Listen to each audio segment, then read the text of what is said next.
Greetings, dear ones. I'm Kryon of Magnetic Service. We sit in a grand place. And before we begin, we wish to honor what has happened in here through the ages. All of the programs, not just those which you would claim to be spiritual. The ones where dancing occurred, music, worship.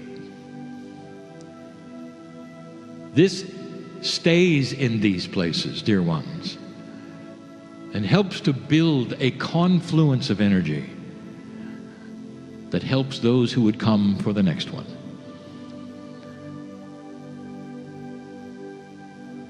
We normally say at this time in a first channel that there are those who would doubt that this is real. There always are. But we wish to move past that now and say to you who are before me and listening, this is a special time. What makes it special is that the energy, since this shift, is starting to become personal. How many of you were taught that God knows your name? Or knows how many hairs are on your head? And still, you remain apart from God. You say, oh, how nice that God knows me so well. Not understanding the real message. That you are part of the Creator. That is why you are known. This is not in 3 dimensions, dear ones. It's not in linear thinking. It's not who you are.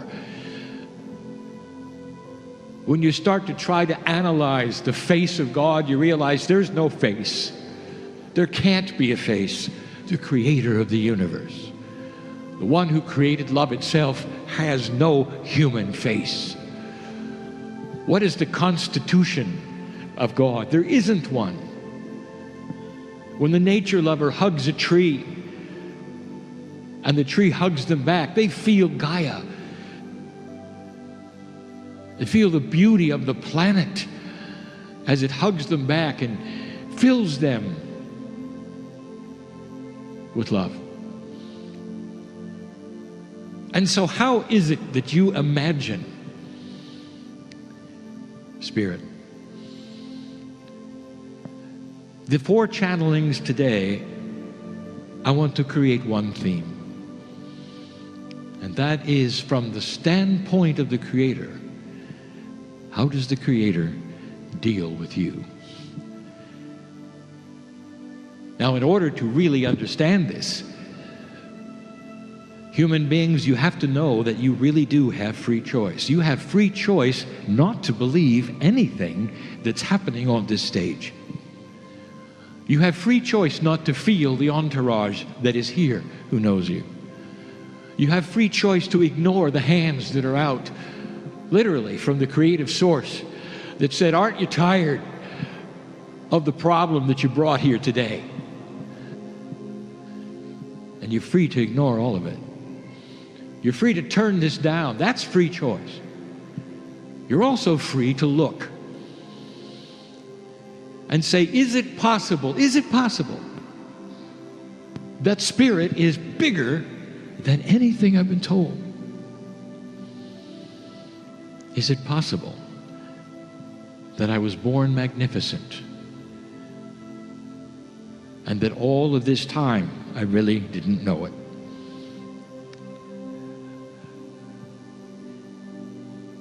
How do I tell you this? Spirit does not necessarily have a personality. God does not have that which is human. But what God does have is love, compassion, more than you've ever felt, more than you know. A direct link to you. That's what you feel. We've expressed this before.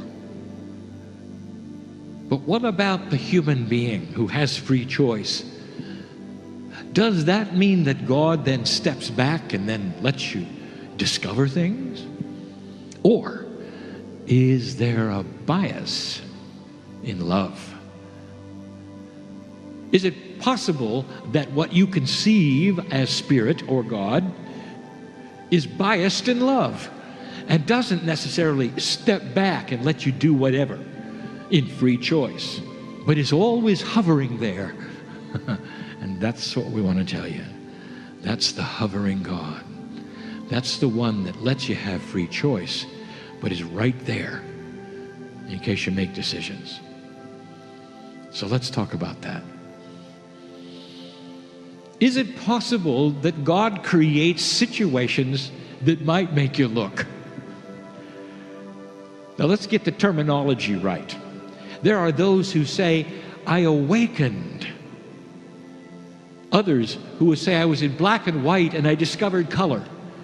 That's the difference between walking around in a three-dimensional world with no concept of that which is multidimensional or that which is God, and one who has made that leap of faith and opened the box and said, is there more?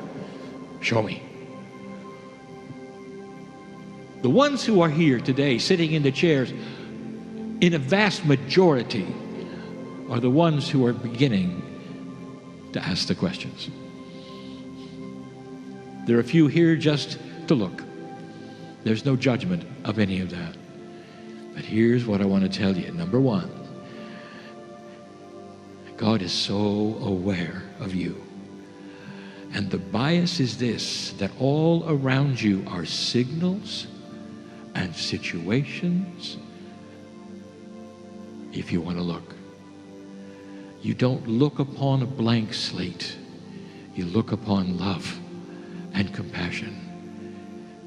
It's almost like the entourage of the angels that walk with you are always waiting for you to look. To ask that question inside, is it possible that there's more to life than I was told? Is it possible that I am actually part of something bigger? Is it possible that I don't die, that my soul continues, that only the biology dies? Is it possible that there's a plan for that soul? Not judgment, a plan. It's different. A plan that continues, perhaps even returns to the planet with new biology. That is what has been taught, even from the ancients, thousands of years ago, that indeed there is a cycle of life, a return. It's not new. Do you think it's possible? And if so, the big question, why am I here? If any of you have ever started that quest, I'll tell you, you got an immediate response, because that's what we wait for. You don't stand in a blank slate when you start asking these questions. There is a saturation of joy and love around you that says, you're looking, you're looking, you're looking. And the next thing, number two, we do is make sure you get a reaction. Make sure that there is something for you to feel or see in your own way. For my partner as an engineer, it's almost like we tricked him. We gave him a puzzle in life he could not figure out with a calculator. And he had to turn and ask the question, who are you? What's next? Is it real? And that created something he needed. And we filled him through so many chairs and events with emotion. It almost seemed like every time he sat down, he was overwhelmed with emotion. This is what he needed. The engineer, that's what he needed. And every single one of you is special and unique and needs whatever it is to prove God is real in your life. And some of you who are sensitive, you can feel it right now. You can feel this dripping with truth. That God is real. God knows you. God is not a judging God, but a beautiful, serene, compassionate, pure love God that wants nothing more than you awaken into your own truth of magnificence and understand you are part of the system. You're not apart from the system. You are a part of the system. And that makes you part of all that is, which is the creation of the universe. Once you start awakening to that, the next step, you want to know what Spirit does? We're hovering. What is going to prove it? Let's give them some synchronicities that they can't deny. Let's make things happen that they'll look at and go, wow, what a coincidence. And then it'll happen again, and they'll say, what a coincidence. And then it'll happen again, and they'll say, what a coincidence. And pretty soon they'll say, this is not a coincidence. And some of you needed to see that. You see, I know who's here. There's 4 of you here who needed to have a healing for you to believe in what I'm talking about. And that'll do it, won't it? When you'll turn inward and ask the questions, dear God, is there a God? Do you love me? Well, then why not this healing? And you got it. 4 of you here. Maybe not in that exact way, but you know what I'm talking about. And you needed to see that, and you'll never return to disbelief, ever. Because you saw it work. You saw it work. There are others who come to this room to leave their burdens here, and that worked.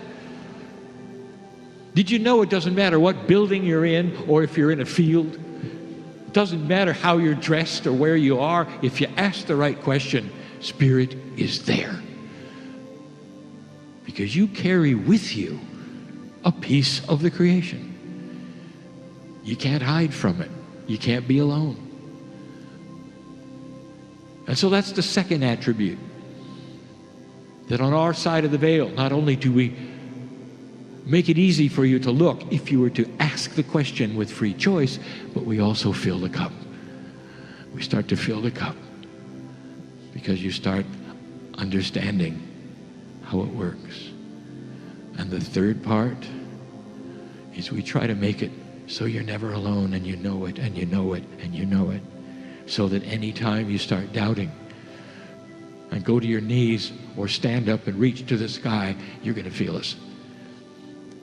Because you're starting to cross that bridge. Those are the 3 elements I want to tell you right now about Spirit and you. We'll start talking about more in just a moment. It doesn't give us a face. It doesn't give God a face, does it? But it gives it a feeling of forever. Oh, if you could know who you really are, how long you've been here, how many times you've been here. This is an awakening time. Everything is cooperating with you. We need you, old soul. We need you to move into that next phase of belief, where you can walk out of here and feel peaceful about your life. Treat people differently.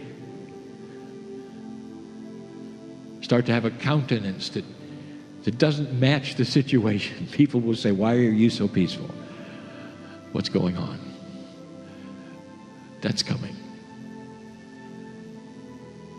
That's it for now. Oh, we're not done. 3 more times tonight we come to you. And the entourage will assemble, and we will speak yet again of the glory of the human being and the relationship to the Creator itself. Do you believe it? And so it is.